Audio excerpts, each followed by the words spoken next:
जटाओं का मतलब है जीवन की आदि व्याधियां और परेशानियां। शिव ने उनको क्या किया? उनको बिखरने नहीं दिया, शिव ने उनको बांध दिया और उन आदि व्याधियों के अंदर उन्होंने गंगा को विराजित कर दिया, शीतलता रहे। और उन्होंने क्या किया? और शीतलता रहे और आगे शीतलता बनी रहे और महान हो जाए, चंद्रमा को स्थान दे दिया, अमृत तुल्य बना दिया। मतलब जो आपकी परेशानियां हैं, आप उन्हीं से रास्ता खोजकर अपने जीवन को महान बनाओ, आनंदमयी बनाओ, शिव ने बताया। लेकिन उन्हीं जटाओं के ऊपर, बिल्कुल ऊपर जाएंगे तो एक सर्प बैठा है, एक सर्प जिसे हमारे यहां काल कहा गया है। शिव बता रहे हैं कि तुम सब कर लेना, लेकिन इस काल को तुम ना हटा पाओगे, ये सबसे ऊपर है। काल सदा तेरे सर डोले, वो डोलता है। कोई अमृत पी के नहीं आया, शिव ये बता रहे हैं। और शिव ने यह भी बताया कि जीवन को जीना है तो तुम अमृत छोड़ दो, तुम जहर पीने की तैयारी करो। लेकिन शिव ने कहा जब तुम अपने काम को महान बना रहे हो, जब तुम, जैसे अगर मैं उनकी बात करूं जो अपने परिवारों को चला रहे हैं, तो जाहिर सी बात है कि समाज में रहने के लिए, परिवार को चलाने के लिए तुम अगर ये सोचो कि तुम्हें अमृत मिल जाए, दिमाग से निकाल देना, मिलेगा तुम्हें जहर ही। लेकिन उस जहर को गले से नीचे नहीं उतारना है, उस जहर को प्रकट नहीं करना है, उस जहर को प्रकट नहीं करना है। एक गृहस्थी को चलाने के लिए उसको दबाए रखना है, उसको दिल तक नहीं ले जाना है, नहीं गड़बड़ हो जाएगी। शिव ने अपने शरीर पर भभूत शमशान की राख लगा रखी है और शिव ये बताना चाहते हैं कि ध्यान रखना, तुम कितने ही दुनिया भर के मेकअप, श्रृंगार, घी रोटी सब कर लेना, लेकिन एक दिन तुम्हें खाक ही होना है, इससे बड़ा कोई दर्शन नहीं है। एक दिन तुम राख होगे,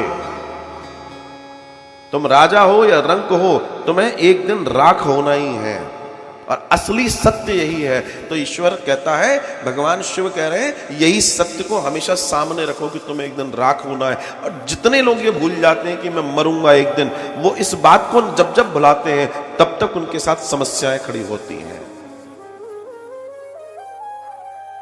विचारक, बड़े बड़े सिद्ध विचारक तो इतना कहते हैं कि तुम बस इतना ध्यान रखो कि आज शाम को तुम्हारी मृत्यु हो जाएगी, तो सत्कर्म कर ले। सुबह जब जागो तो बस इस बात पर दिमाग लगाना कि बस मेरे पास यही 8, 10, 15 घंटे हैं, इसके बाद शाम को तो मैं मर जाऊंगा। तो जो सत्संग, जो अच्छा बेस्ट जो आप कर सकते हैं वो कर लो, क्योंकि अगला पल मृत्यु कौन सा है हमें नहीं मालूम, हम नहीं जानते। और शिव समाधि, जब शिव समाधि में बैठ के बता रहे हैं तो वो कह रहे हैं कि अपने आप को स्थिर करो। अगर तुम्हें गृहस्थी चलानी है, तुम्हें अच्छी शिक्षा लेनी है, तुम्हें व्यापार करना है, तुम्हें नौकरी करना है, तुम्हें जो करना है, लेकिन वो सब तब संभव है जब तुम्हारे जीवन में स्टेबिलिटी होगी, तुम्हारे जीवन में स्थिरता होगी। जब तुम्हारी चंचलता मिट जाएगी तो तुम योग की ओर जाओगे, तुम महान कार्यों की ओर जाओगे। शिव ये बता रहे हैं। शिव आनंद से बैठे और इतनी आदि वादियों के साथ भी शिव क्या कह रहे हैं कि जब तुम्हें लगे कि ज्यादा ताप बढ़ रहा है तो किसी पे ताप मत निकालना, शावर के नीचे जाना और नहा लेना, ठंडे हो जाना। ले, गुस्सा गया, किसी पे क्रोध, अपना ताप ना निकाल लेना।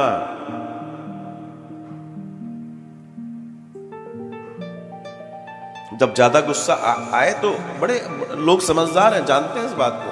कभी क्रोध विरोध आता है तो क्या करते हैं? कुछ नहीं करते हैं, गए और बढ़िया तरीके से पानी से नहाया, शांति।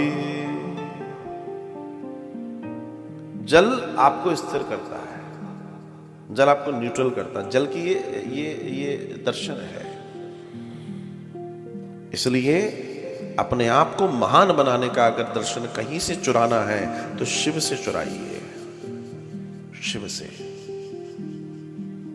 अच्छा, शिव का दर्शन एक और दर्शन में महान होता है कि शिव सबके हैं। शिव का कोई बैरी नहीं है। शिव का सबसे बड़ा दर्शन है कि शिव का कोई बैरी ही नहीं है। राक्षस भी उनको पूज रहे हैं, देवता भी उनको पूज रहे हैं, पशु भी उनको पूज रहे हैं, हर कोई उनको पूज रहा है। आपका जीवन ऐसा होना चाहिए कि आप सबके प्रिय हो जाओ। हालांकि ये कलियुग में बड़ा असंभव सा है। आप ये सोचोगे कि हम किस किस को खुश करेंगे, फिर मैं कहता हूं किसी को खुश मत कर लेना, जिंदगी बीत जाएगी, ना कर पाओगे। सिर्फ अपने आप को संतुलित और बैलेंस कर लो, लोग अपने आप आपके आसपास जय जय करने वाले खड़े हो जाएंगे। दुनिया ऐसी है, अगर आपने इस विचार को अपने जीवन में उतार लिया तो शिव आपसे प्रसन्न है। और यही शिव दर्शन है, यही शिव का दर्शन है।